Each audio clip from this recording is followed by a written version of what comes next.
दोस्तों, युद्ध का मैदान अब पूरी तरह बदल चुका है। अब खतरा सिर्फ टैंकों, तोपों या मिसाइलों से नहीं आता, बल्कि छोटे, तेज, सस्ते लेकिन बेहद खतरनाक ड्रोन से आता है। और यही वजह है कि भारतीय वायुसेना अब अपने एक पुराने हथियार को एक नए मिशन के लिए तैयार कर चुकी है, ड्रोन हंटर बनाने के लिए। ये वही अटैक हेलीकॉप्टर्स हैं जिन्हें कभी एलओसी से लेकर एलएसी तक दुश्मन की ऊंची चौकियों को खत्म करने के लिए भेजा जाता था। कभी आतंकियों के ठिकानों पर कहर बनकर टूटते थे, तो कभी पहाड़ों की ऊंचाई पर छुपे दुश्मनों को हिलाने के लिए इनका इस्तेमाल होता था। लेकिन भारतीय वायुसेना अब इनकी भूमिका को बदल रही है, क्योंकि अब जंग का नया चेहरा सामने आया है, ड्रोन वॉरफेयर। कभी माना जाता था कि अटैक हेलीकॉप्टरों में लगे अनगाइडेड रॉकेट अब पुराने हो चुके हैं। मिसाइलें आ गई थी, इसलिए रॉकेट्स की अहमियत कम होती जा रही थी। लेकिन फिर दुनिया ने देखा कि जंग का भविष्य सिर्फ बड़े हथियारों से नहीं, बल्कि छोटे उड़ने वाले खतरे से तय होगा। और रूस यूक्रेन युद्ध ने यह साफ कर दिया कि ड्रोन अब सिर्फ निगरानी का साधन नहीं रहे।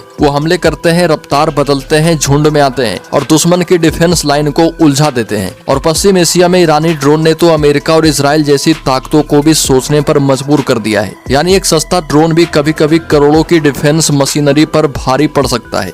भारत ने भी यह खतरा अपनी सीमा पर बहुत करीब से महसूस किया है। ऑपरेशन सिंदूर के दौरान पाकिस्तान की तरफ से लगातार ड्रोन हमले किए गए थे। सियाचिन से लेकर जम्मू कश्मीर तक, पंजाब से राजस्थान और गुजरात तक, हर तरफ आसमान में एक नया खतरा मंडरा रहा था। उस समय भारत ने L-17 और ZU-23 जैसी विंटेज एंटी एयरक्राफ्ट गनों का इस्तेमाल किया और जरूरत पड़ने पर आकाश मिसाइलें भी दागी गई। लेकिन सच्चाई यह है कि 5 से 10 लाख के ड्रोन को रोकने के लिए अगर करोड़ों की मिसाइलें दागनी पड़े तो यह लंबे युद्ध में टिकाऊ समाधान नहीं होता। और जब ड्रोन झुंड में आते हैं तो समस्या और भी बड़ी हो जाती है। ऐसे में सिर्फ महंगी मिसाइलें काफी नहीं है, एक नई सोच भी चाहिए। यही वजह है कि भारतीय वायुसेना अब अपने अटैक हेलीकॉप्टर्स को ड्रोन विरोधी भूमिका के लिए तैयार कर रही है। इनके अनगाइडेड रॉकेट्स को खास लेजर गाइडेड किट से अपग्रेड किया गया है। अब वही रॉकेट्स ज्यादा सटीक, ज्यादा स्मार्ट और ज्यादा घातक बन गए हैं। इनके वॉरहेड भी बदले गए हैं ताकि वो खास तौर पर ड्रोन जैसे छोटे और तेज लक्ष्यों को हवा में मार गिरा पाए।